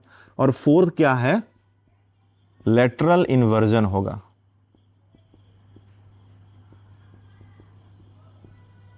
समझ में आया। सेम साइज मतलब हमारा साइज जितना है, अगर हम प्लेन मिरर में देखेंगे तो वो इमेज का भी साइज उतना ही होगा। जैसे कि हम मिरर में देखते हैं डेली, कहीं निकलने से पहले हमारा थोड़ा देखते हैं तो क्या हमारा मुंह छोटा हो जाता है या बड़ा दिखता है, क्या नहीं दिखता है ना, वही सेम दिखता है ना, वही है। या फिर अगर मिरर से जितना डिस्टेंस में हम रहेंगे उतना डिस्टेंस, इमेज भी उतना डिस्टेंस में फॉर्म होता हुआ दिखेगा। समझ में आया? Third point, virtual and erect. Virtual मतलब क्या होता है, जो हम मिरर पे देखते हैं इमेज, जो हम इमेज देखते हैं, क्या वहां पे हमें जो हमारा इमेज बनता हुआ दिखता है, क्या मिरर के अंदर दिखाई देता है क्या? समझे कि नहीं? जो हम मिरर देखते हैं, ऐसे अगर ये बड़ा सा मिरर है, अगर मैं ऐसे देखूंगा, ये इमेज क्या ये मिरर के दूसरे तरफ फॉर्म हो रहा है, ऐसा लगता है क्या? अरे अंदर फॉर्म होता है, नहीं दिखता है क्या? जैसे कि ये लाइट रे क्या हो रहा है, आके वहीं पे जा रहा है, मतलब इमेज कहाँ है, वहीं पे फॉर्म हो रहा है। समझ में आएगा ना, लाइट के पास। लेकिन इस केस में क्या हो रहा है, हम अगर देखेंगे तो हमारा इमेज क्या हो रहा है, ये मिरर है उसके अंदर दिखाई देता है हमें। समझ रहे हो ना क्या बोल रहा हूं? ये मिरर है उसके अंदर दिखाई देता है, तो इसीलिए उसको क्या बोलेंगे, वर्चुअल बोलेंगे, जो कि रियल नहीं है। लेकिन अगर मिरर के इस तरफ फॉर्म हो रहा है, उसको क्या बोलेंगे हम, उसको बोलेंगे हम रियल बोलेंगे। जैसे कि अगर मैं यहां से एक लाइट के थ्रू इंसिडेंट करवाया, तो वो क्या होगा, यहां पे हीट होकर रिफ्लेक्ट होकर वहां पे रिफ्लेक्शन दिखाई देगा कि नहीं, बताओ?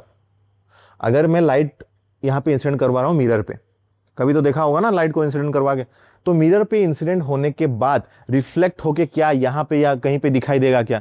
जैसे कि सनलाइट को हम वॉच के थ्रू ऐसे ऐसे करके दिखाते हैं, किसी के मुंह में डालते हैं, है कि नहीं, आंख में डालते हैं दोस्तों के, तो वही होता है हमारा रियल इमेज, क्योंकि वो एक्चुअल में हमें फॉर्म होता हुआ दिखाई दे रहा है। लेकिन ये इमेज जो वर्चुअल हो रहा है वो क्या है, ऐसा कुछ उसको हमें रियल लाइफ में, ये रियल वर्ल्ड जो है उसमें उसको नहीं पेनेट्रेट मतलब दिखा सकते। समझ में आया कि नहीं समझे? ठीक है, मैं और एक बार एक्सप्लेन करता हूं। देखो, हमारे पास दो तरीके का इमेज होता है, एक होता है रियल एंड एक होता है वर्चुअल। ठीक है, और रियल जो फॉर्म होगा वो हमेशा क्या होता है, इन्वर्टेड होता है, और वर्चुअल क्या होता है, इरेक्ट होता है। इन्वर्टेड मतलब उल्टा, ठीक है ना, मतलब अगर मैं खड़ा हूं, सर ऊपर है और लेग्स मेरा नीचे है ना, तो इन्वर्टेड मतलब उल्टा मुझे दिखाई देगा, सर नीचे हो जाएगा और पैर ऊपर हो जाएगा, ये हो गया इन्वर्टेड। लेकिन अगर इरेक्ट मतलब क्या है, जैसा मैं खड़ा हूं वैसा ही दिखाएगा। अगर मेरा हेड यहाँ पे है तो इमेज में भी हेड ऊपर होगा, अगर मेरा लेग नीचे है तो इमेज में भी लेग नीचे होगा, ये हो गया इरेक्ट। समझ में आया ना? तो रियल और वर्चुअल ये हमेशा ऐसा ही होता है। रियल के केस में इरेक्ट कभी नहीं होगा, ये मिरर ले लो या फिर लेंस की केस ले लो, रियल अगर इमेज हमारे पास बन रहा है तो इरेक्ट कभी नहीं हो सकता। समझ में आया? और अगर वर्चुअल हो रहा है तो इन्वर्टेड कभी नहीं हो सकता, ये हमेशा ऐसे पेयर में ही रहेंगे। तो इसको शॉर्ट फॉर्म में तुम VERI करके इमेज याद रख सकते हो, वर्चुअल, इरेक्ट, रियल, इन्वर्टेड। समझ में आया? ठीक है, चलो। तो एक्चुअल में रियल इमेज क्या होता है, एक ऐसा इमेज जिसको कि हम लाइक किसी में उसको पकड़ सकते हैं। अगर मैं एग्जांपल दूं, मैं यहां पे एक मिरर रख रहा हूं, ठीक है, और यहां पे किसी मतलब कुछ स्क्रीन को डाल दिया यहां पे, जैसे कि कॉटन का स्क्रीन होता है ना, डोर में देते हैं, एक कपड़ा डाल दिया, ठीक है ना, और इस मिरर पे मैंने एक लाइट को इंसिडेंट करवाया। समझ में आया? तो क्या ये लाइट यहां पे टकरा के फिर रिफ्लेक्ट होके यहां पे आएगा क्या? बताओ, वो स्क्रीन में उसका इमेज दिखाई देगा क्या? दिखाई देगा ना, मिरर के थ्रू तो रिफ्लेक्शन होता है, ठीक है कि नहीं? तो जिस केस में हम उसके इमेज को ऐसे एक स्क्रीन में पकड़ सकते हैं, वही पकड़ना तो वही बोलते हैं ना, अगर स्क्रीन में वो इंसिडेंट मतलब हिट हो रहा है, इट मींस वो स्क्रीन में हमने पकड़ लिया उसको, ठीक है ना। तो जिस केस में इमेज को ऐसे हम पकड़ सकते हैं उसको क्या बोलेंगे, रियल इमेज बोलेंगे। समझ में आया? ठीक है। अगर वो दूसरे तरफ बन रहा है, उसको ऐसे रियल में हम स्क्रीन के थ्रू अगर पकड़ नहीं सकते, उसको क्या बोलेंगे, वर्चुअल बोलेंगे। या फिर इससे भी अगर समझ में नहीं आ रहा है, सबसे सिंपलेस्ट वे बता रहा हूं, रिफ्लेक्शन में क्या होता है, लाइट रे क्या सेम मीडियम में आता है क्या?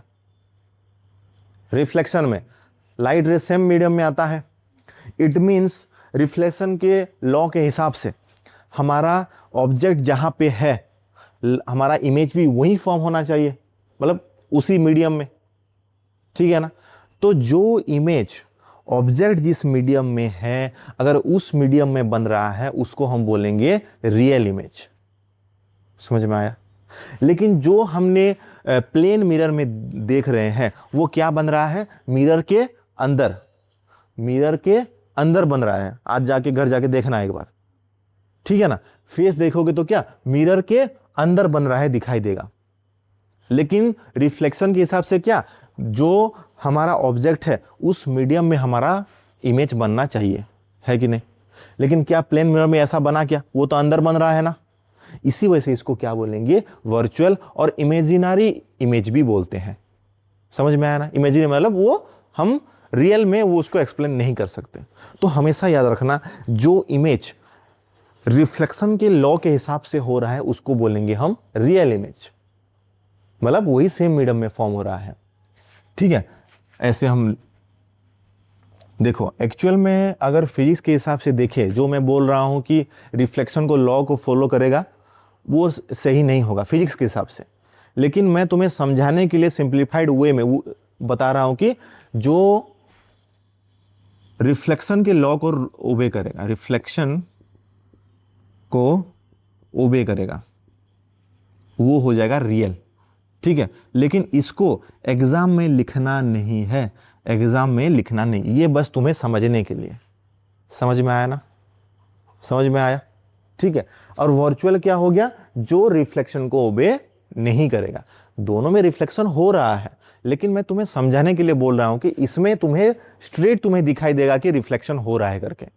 जैसे कि मैंने बताया, अगर वो मिरर जो जहां से लाइट हम मार, मतलब लाइट जहां पे इंसिडेंट करवा रहे हैं, अगर यहां पे हमने एक कॉटन का स्क्रीन डाल दिया, वहीं पे लाइट अगर इंसिडेंट हो रहा है, इट मींस ऑब्जेक्ट जहां पे था, लाइट का इमेज भी वहीं पे फॉर्म हुआ। समझ में आया ना।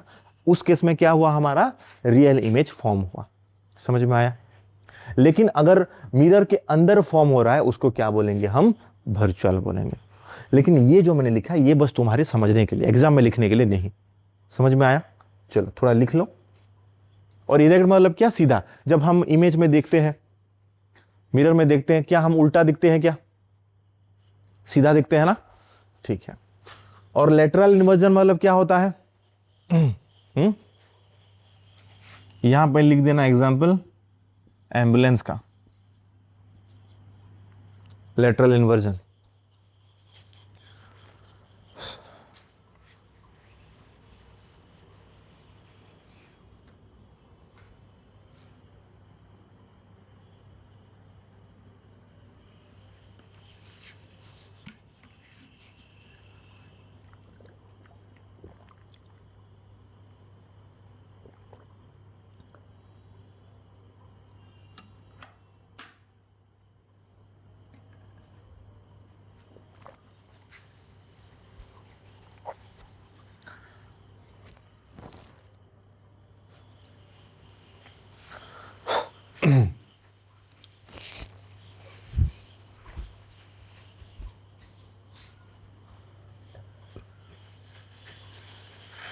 ठीक है। लेटरल इन्वर्जन मतलब समझ में आया ना, हमारा ये साइड बाय साइड उल्टा हो जाएगा। बस हमारा ये राइट साइड इमेज का लेफ्ट साइड दिखाई देता है, और हमारा लेफ्ट साइड इमेज का राइट साइड दिखाई देता है कि नहीं। इसीलिए यहाँ पे एम्बुलेंस करके लिख दो ताकि तुम्हारे दिमाग में फिट हो जाएगा। ओके चल, तो प्लेन मिरर का इतना ही सीन था और कुछ नहीं। फिर बाद में जहाँ पे जरूरत होगा मैं प्लेन मिरर के बारे में बताऊंगा। ये बेसिक प्रॉपर्टीज था प्लेन मिरर का, हमने जो पढ़ लिया है। ये वाला पार्ट ना, ये जो है ये हमेशा तुम्हारा यूज होगा, ठीक है। रिफ्लेक्शन में भी और रिफ्रैक्शन में भी। लिखे ना वेरी करके, virtual, erect, real, inversion, inverted, ठीक है। चलो आज थोड़ा स्फेरिकल मिरर का बेसिक पार्ट देख लेते हैं, फिर कल हम उसका जो रे डायग्राम ड्रॉ करने का देखेंगे। चलो, स्फेरिकल मिरर क्या होगा बताओ। स्पीयर क्या होता है पता है, स्पीयर। सर्किल क्या है, combination of large number of dots from A same distance. मतलब एक पॉइंट से अगर बहुत सारे डॉट्स को सेम डिस्टेंस में रखेंगे, हो गया सर्किल। अगर इसका 3D वर्जन देखेंगे, हो गया स्पीयर। क्लियर है ना, ठीक है। तो स्पेरिकल मिरर क्या होता है, एक्चुअल में एक सर्किल का दो पार्ट होता है। जैसे कि यहाँ पे स्फीयर का, सॉरी सर्किल बोल दिया, लेकिन हम यहाँ पे स्फीयर तो ड्रॉ नहीं कर सकते, तो यहाँ पे सर्किल ड्रॉ हुआ, ठीक है ना। तो यहाँ पे हमें दो सरफेस दिखाई दे रहा है। देखो अगर मैं यहाँ पे डॉटेड लाइन से डिवाइड कर दूं, क्या हमें ये वाला पार्ट एक सरफेस दिखाई दे रहा है क्या, और ये वाला पार्ट एक सरफेस दिखाई दे रहा है क्या। यहाँ पे एक्चुअल में हमारे पास दो मिरर है। कैसे पता चलेगा, देखो यहाँ पे मैंने इस पार्ट को मैंने पॉलिश कर दिया, तो लाइट रे इस तरफ से आएगा कि नहीं, समझ में आ रहा है ना। और इस वाले पार्ट पे भी वही इस साइड को मैंने पॉलिश कर दिया, तो लाइट हमारा इस वाले पार्ट में आएगा। तो क्या अभी दो मिरर दिखाई दे रहा है क्या? ये एक जगह है तो अंदर जाके कैसे जाएगा, तुम्हारे दिमाग में आ रहा है। तो इसको मैं अलग अलग भी ड्रॉ कर सकता हूं। एक हो गया ऐसे और एक हो गया ऐसे। यहां पे ऐसे पॉलिश है और ये हो गया लाइट इंसिडेंट। यहां पे ऐसे पॉलिश है और यहां पे ऐसे लाइट इंसिडेंट हो गया। इसको तोड़ने के बाद समझ में आ गया।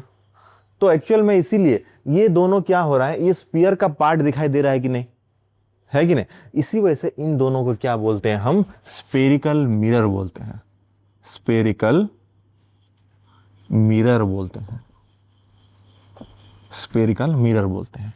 लेकिन इन दोनों का तो नाम होगा, जैसे कि हमारा प्लेन मिरर का नाम था, इसको क्या बोलते हैं बताओ। ये हो गया हमारा कॉन्वेक्स, और इसको क्या बोलेंगे हम, कॉनकेव। लेकिन इसमें कंफ्यूजन होता है, कैसे याद रखना है हमें। हमेशा तो ऐसे मतलब फटाक से दिमाग में नहीं आएगा, थोड़ा कंफ्यूजन होगा ही। यहां पे देखो सिंगल सी है और यहां पे डबल सी है, देखो समझ में आया कि नहीं। सिंगल सी मतलब एकदम सी के जैसा होगा, डबल सी मतलब देखो एक बार सी और एक बार सी उसका उल्टा हो गया, समझ में आया। ऐसे तुम दिमाग में बैठा के रखो। ये बहुत बार तुम्हारा कंफ्यूजन होगा कि कॉन्वेक्स कौन सा होगा और कॉनकेव कौन सा होगा, लेकिन ऐसे याद रखना है। कॉन्वेक्स मतलब एक सिंगल सी हो जाएगा और कॉनकेव मतलब एक सी तो होगा और दूसरे सी की वजह से और एक इन्वर्टेड होके ऐसे सी हो जाएगा, समझ में आया, क्लियर है अभी। तो अभी अगर कहीं पे भी तुम्हें कॉनकेव मिरर पूछेगा तो याद रखना डबल सी मतलब एक बार सी के तरह और एक बार उसका उल्टा हो जाएगा। अगर सिंगल सी है इट मींस एक सिंगल सी जैसा ही दिखाई देगा, समझ में आया। और लाइट रे हमेशा लेफ्ट हैंड साइड से ही हम यूज करेंगे, राइट साइड से भी ले सकते हैं, लेकिन जो पहले से कैलकुलेशन वगैरह हो चुका है उसमें हर जगह से लाइट रे को लेफ्ट की तरह यूज करते हैं। इसी वजह से हम भी यहाँ पे लेफ्ट के थ्रू पढ़ेंगे, या फिर तुम्हारी मर्जी चाहे तो राइट के थ्रू भी हम पढ़ सकते हैं, ऐसा कोई फिक्स नहीं है, ठीक है। चलो ये थोड़ा बेसिक बातें लिख लो, ये तो बेसिक तुम्हारा बुक में भी होगा, उसके बाद उसका टर्म में डिफरेंट टर्म में चलेंगे, ठीक है।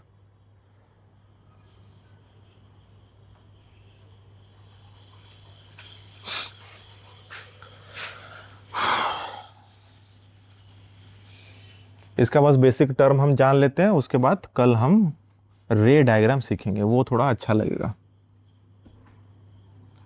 यहां तक नहीं पढ़ाएंगे स्कूल में, नहीं बता दिए थे, अच्छा ठीक है। चल तो अभी इसका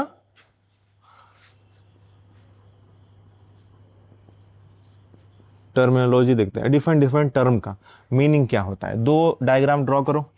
पहले क्या, कॉन्वेक्स मतलब कैसा होगा, सी के तरह की उल्टा सी के तरह होगा। ड्रॉ करो, मतलब वहीं पे करना तुम, मैं ड्रॉ कर रहा हूं, और एक बार क्यों ड्रॉ करना है। चलो ये हो गया कॉनकेव मतलब उल्टा सी, ओके ठीक है। इन दोनों के ये जो हमारा कर्व है इसको बोलते हैं हम क्या, एपर्चर बोलते हैं, समझ में आया। ये जो हमारा लाइन नहीं दिखाया गया है, ये जो लाइन, ये लाइन जो है हम इसको क्या बोलते हैं, एपर्चर बोलते हैं, समझ में आया। एरो मार्क करके लिखो। और ये जो लाइन का सेंटर पार्ट होगा, इन दोनों के केस में लाइन का जो सेंटर पार्ट होगा इसको हम क्या बोलेंगे, इसको हम बोलेंगे पोल, इसको हम बोलेंगे पोल। ठीक है, डायग्राम में ही ड्रॉ करो। ये कर्व लाइन को क्या बोलेंगे? एपर्चर। ये कर्व लाइन को क्या बोलेंगे? एपर्चर। ओके, क्लियर है? क्लियर है ना? चलो, अभी क्या होगा, हमारा लाइट रे, एक लाइट रे को ऐसे स्ट्रेट इंसिडेंट करवाओ, यहां पे भी एक लाइट रे को ऐसे स्ट्रेट इंसिडेंट करवाओ। ठीक है, हो गया? ओके, तो मुझे एक चीज बताओ, ये जो स्पीयर है, ठीक है, उसको भूल जाओ अभी के लिए, बस इस पे देखो। क्या इसको अगर ऐसे पूरा करेंगे एक स्पीयर बनेगा क्या? ये लाइन को अगर ऐसे ड्रॉ करके पूरा करेंगे तो एक स्पीयर बनेगा क्या? बनेगा ना? तो क्या इसका एक सेंटर नहीं होगा क्या? सेंटर तो होना चाहिए ना, है कि नहीं? क्या ये अगर सेंटर है तो ये पोल से इसका डिस्टेंस को हम रेडियस बोलेंगे क्या? क्लियर है ना?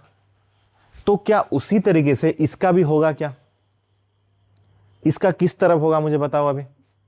इसका हो जाएगा इस तरफ एक सेंटर आएगा, और क्या यहां से जो डिस्टेंस होगा इसको हम क्या बोलेंगे? वही रेडियस बोलेंगे। समझ में आया कि नहीं? तो ये जो सेंटर आ रहा है उसको हम क्या बोलते हैं मुझे बताओ एक बार। ये जो सेंटर हमें मिल रहा है उसको हम क्या बोलेंगे?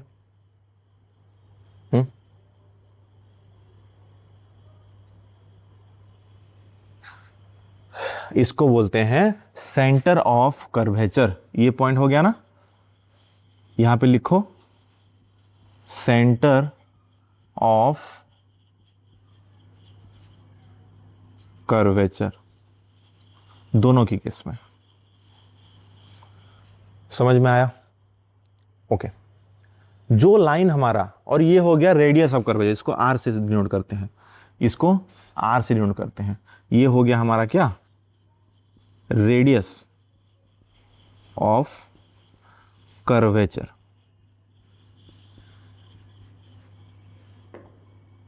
ठीक है, समझ में आया? हमेशा याद रखना, हम जब भी मेजरमेंट करेंगे कहां से करेंगे? इस पॉइंट से करेंगे। दिमाग में देखो, हो गया? चलो, तो अभी ये जो लाइन हमारा डायरेक्ट पोल को हिट कर रहा है, एक ऐसा लाइन देखो, लाइट रे यहां पे तो ऐसे ऐसे बहुत सारे जाएंगे। समझ में आ रहा है ना? बहुत सारे लाइट रे जाएंगे, लेकिन ऐसा लाइट रे जो कि डायरेक्टली स्ट्रेट लाइन पे, मतलब जिसके पाथ में हमारा पोल आ रहा है, उसको हम क्या बोलते हैं? Principal axis.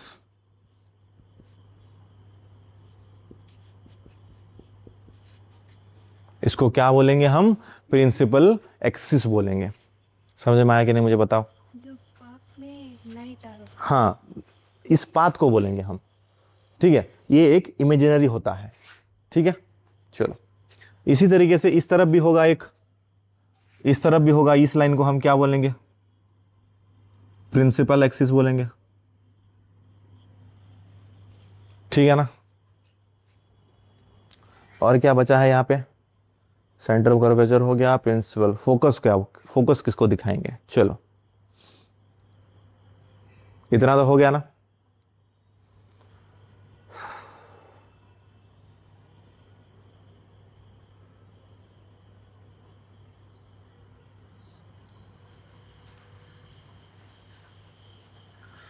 उफ।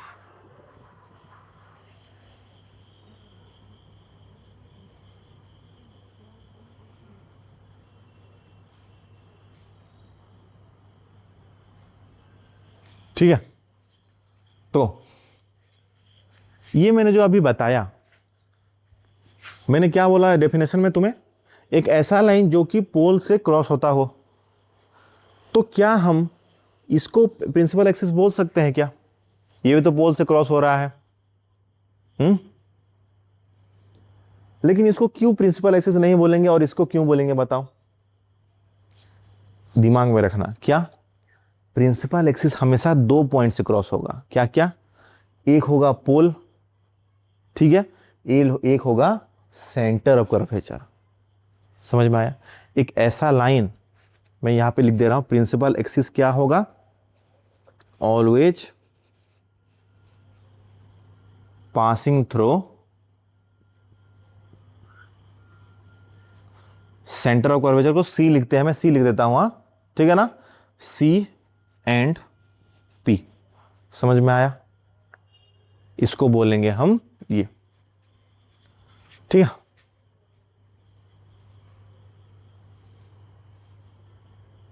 सी एंड पी मतलब सी हो गया सेंटर ऑफ कर्वेचर, पी हो गया पोल। ओके, तो क्या ये ऊपर वाला लाइन हमारा सेंटर ऑफ कर्वेचर से क्रॉस हो रहा है क्या? हाँ, ऊपर का लाइन क्या सेंटर ऑफ कर्वेचर यहां पे आ रहा है क्या? सेंटर ऑफ कर्वेचर कहां पे है? तो ये स्ट्रेट लाइन के थ्रू जाएगा ना, कभी भी ये सेंटर ऑफ लाइन कर्वेचर के थ्रू जा सकता है? नहीं जा सकता। पोल के थ्रू गया है, लेकिन हमें दो चीज चाहिए, क्या? सेंटर ऑफ कर्वेचर एंड एक पोल। दोनों के थ्रू जो लाइन जाएगा उसको ही हम क्या बोलेंगे? प्रिंसिपल एक्सिस बोलेंगे। तो ये हमारा प्रिंसिपल एक्सिस नहीं होगा। ओके, और एक पॉइंट यहां पे आता है फोकस पॉइंट। कैसे पता करेंगे? मुझे एक चीज बताओ, यहां पे ये जो सरफेस है, ठीक है, चलो बेसिक एग्जांपल दिखाते हैं।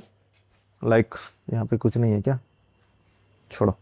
यहां पे एक हमारा प्लेन सरफेस मान लो इसको, ठीक है। यहां पे जैसे लाइट रे अगर इंसिडेंट किया, कहीं पे जाके गिरेगा यहां पे, ठीक है। क्या अगर ये बोर्ड का एंगल को हम ऐसे चेंज कर देंगे तो हमारा इमेज का भी पोजीशन चेंज होगा क्या? हमारे पास एक मिरर है, यहां पे लाइट गिर रहा है, रिफ्लेक्ट होके कहीं पे गिरेगा तो ना, तो क्या ये मिरर को ऐसे टिल्ट करेंगे तो क्या हमारा इमेज का भी पोजीशन चेंज होगा क्या? चेंज नहीं होगा? चेंज होगा ना। जैसे वॉच का एग्जांपल दिया था, ऐसे हमारा रिस्ट ऐसे ऐसे रोटेट करने से क्या होता है? वो इमेज भी हिलता हुआ रहता है। समझ में आया ना? तो मुझे बताओ, क्या यहां पे जो लाइट रे आएगा, अगर ऐसा मैंने दिया एक लाइट रे, ये कैसा फॉर्म करेगा? ये ऐसे आना चाहिए कि ये ऐसे बाहर की तरफ जाएगा? कैसा होगा चाहिए? अंदर कैसे आएगा? ये आउटवर्ड, उसका मुंह किधर है? ऐसे खुला हुआ आउटवर्ड है कि नहीं? ये कर्व किस तरफ है? बाहर की तरफ है कि नहीं? समझ रहे हो कि नहीं? अगर लाइट रे से समझ नहीं रहे हो, एक बॉल समझ लो, एक बॉल को समझ लेते हैं। समझ में आया? ये एक कर्व है, ये क्या है? एक गड्ढा जैसा है। समझ में आया? ठीक है, एक अगर गड्ढा है तो यहां पे अगर बॉल को मारेंगे तो क्या ये अंदर की तरफ और नहीं जाएगा क्या? बताओ, दिमाग को सोचो, सोचो थोड़ा। जैसे कि अगर एक यहां पे एक बड़ा सा गड्ढा है तो बॉल को अंदर को छोड़ दे, ऐसे बस छोड़ना है हमें, तो बॉल क्या ज्यादा बाहर आएगा क्या? नहीं आएगा। लेकिन उसके जगह पे अगर ऐसे उठा हुआ एक कर्व सरफेस है, वहां पे बॉल छोड़ेंगे तो क्या वो सडनली बाहर की तरफ जाएगा कि नहीं? अभी समझ में आया ना? तो क्या ये ऐसा उठा हुआ हिस्सा नहीं है क्या?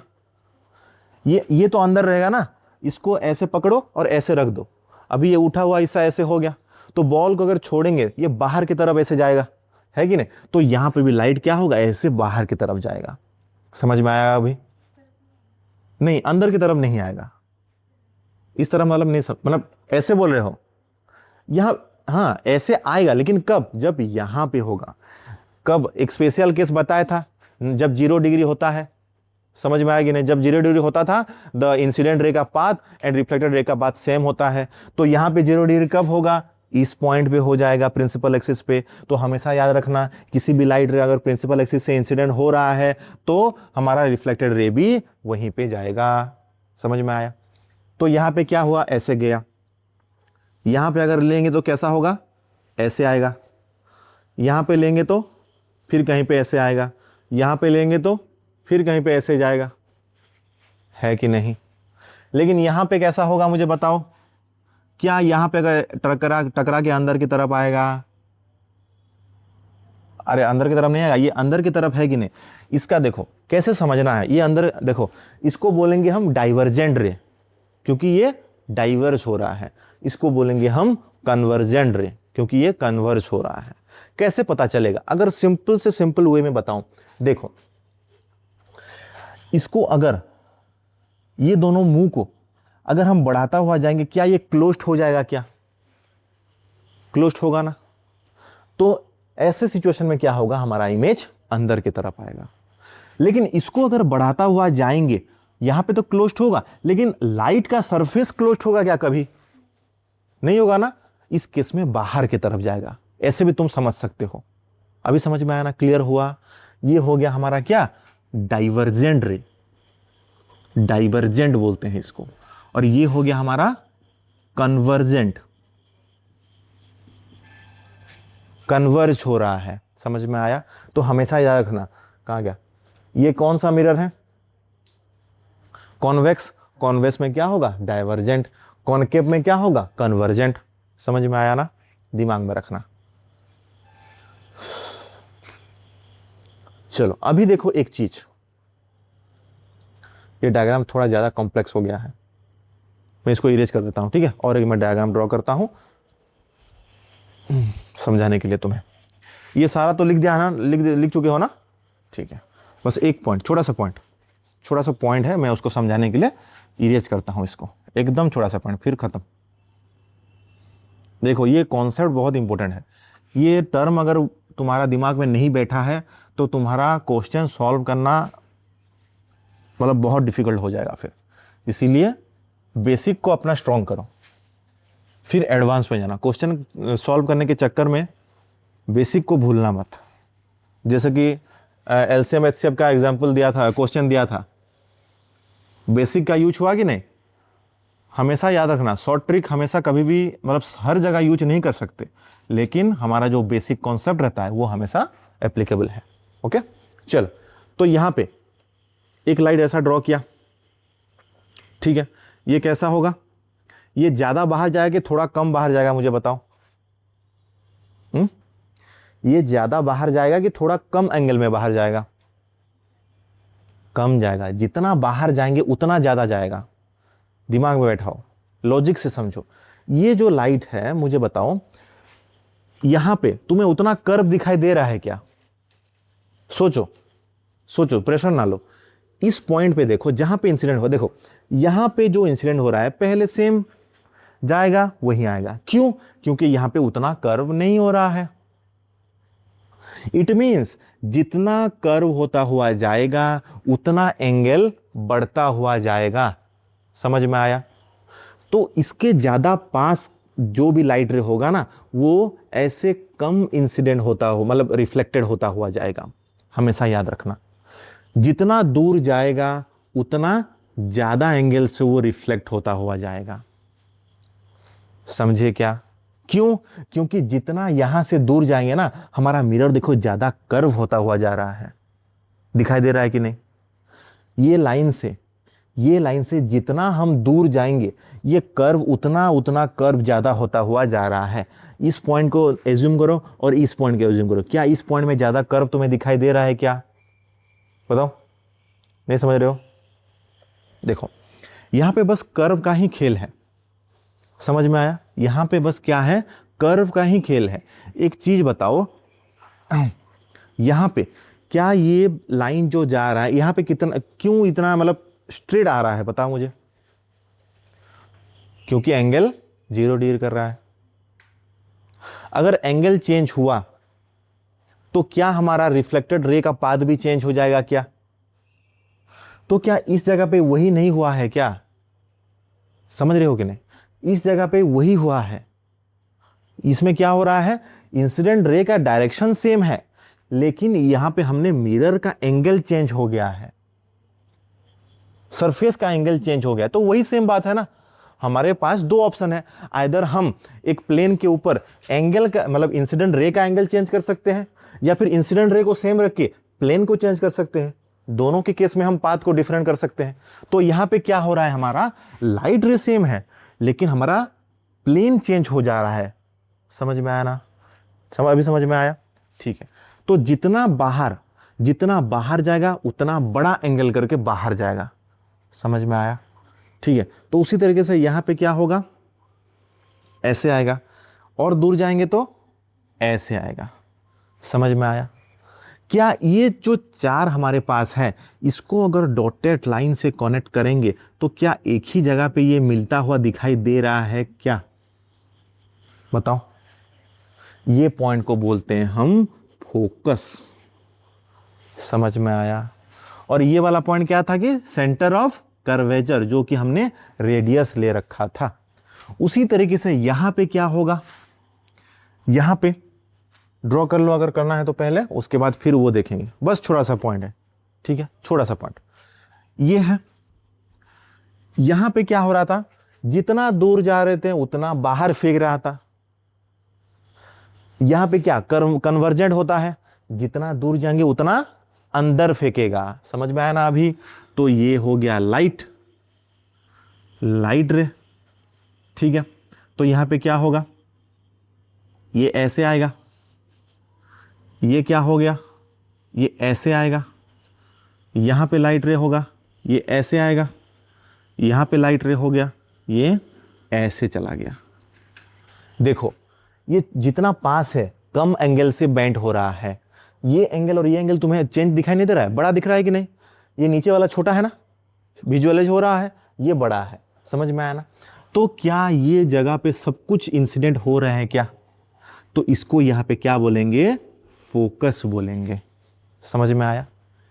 तो हमने रेडियस ऑफ कर्वेचर किसको बोला था, पोल से सेंटर ऑफ कर्वेचर को, कर्वेचर के डिस्टेंस को हमने रेडियस ऑफ कर्वेचर बोला था, है कि नहीं?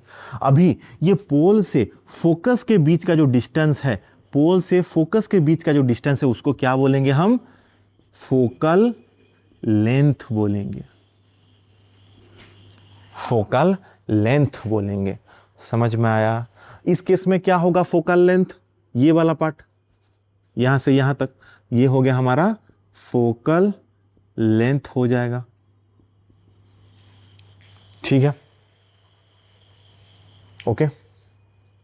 और यहां पे एक रिलेशन याद रखना, radius of curvature is always equal to 2 times of focal length.